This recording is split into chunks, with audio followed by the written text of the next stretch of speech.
Storm Team 3 weather, powered by Sparrow's live Titan radar. Well, Hurricane Michael made landfall at around 2 o'clock this afternoon with maximum sustained winds of 155 miles per hour. This makes Michael the strongest storm to ever make a landfall along the coast here of the Florida Panhandle. And I bet there's going to be some debate once the data does come out, whether it was a Category 4 or a Category 5 storm.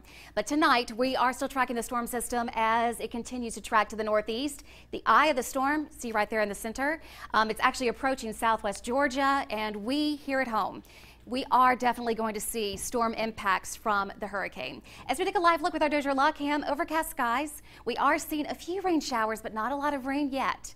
85 degrees, winds are just now beginning to pick up on that breezy side out of the southeast at 16 miles per hour. So let's take a look at the official forecast track.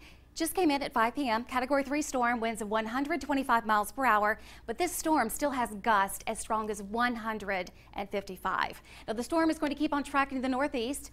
That makes the storm system, the center of it anyway, right over here to the west of the coastal empire and low country. But don't just look right there at the cone of uncertainty here.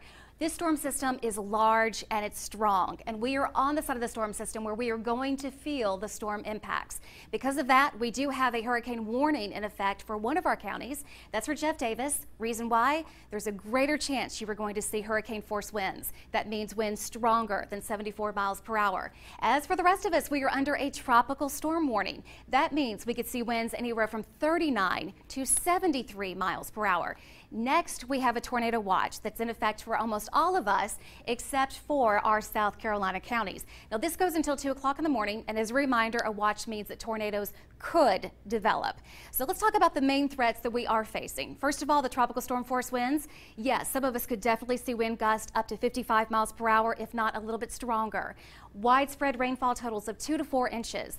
Coastal flooding during high tide cycles. You could see some saltwater flooding. And finally, the threat of tornadoes. So very latest on our Storm Team 3 Titan radar. There's the center of Michael right there spinning as it moves to the northeast. We are watching already this area over here to the east very, very closely. And the reason why, all these storms coming up out of Jacksonville, moving into Georgia, that's where we have had some tornado warnings that have already been issued. And there was a tornado confirmed in the Jacksonville area. So we have to watch these showers very, very closely as they could begin to rotate. So the very latest with the forecast track, the rain showers, just a few are moving in right now, but watch this. Later tonight, that's when the hurricane starts to get closer. You see all the heavy rain starting to hit our most inland counties?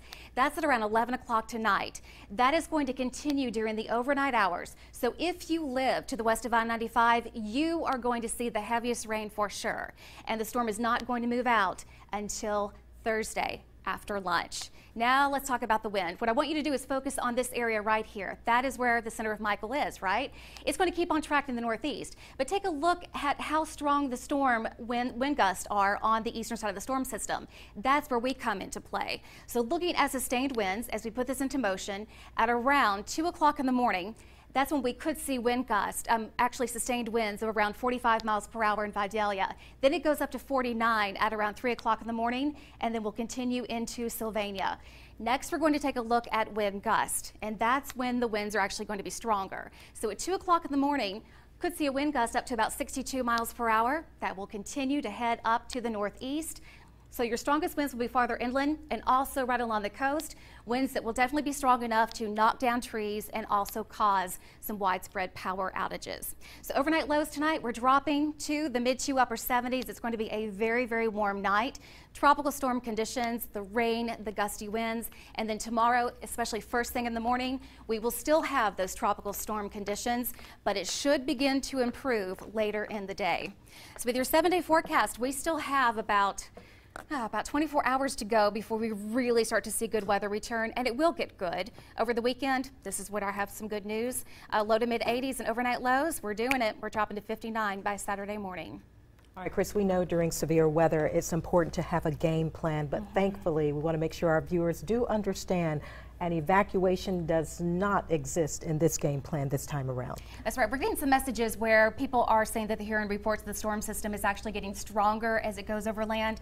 That is not true. So we just went over everything in the forecast. You need to stay put, stay informed, and have a plan just in case a tornado warning is issued for your area. Okay? Thank you.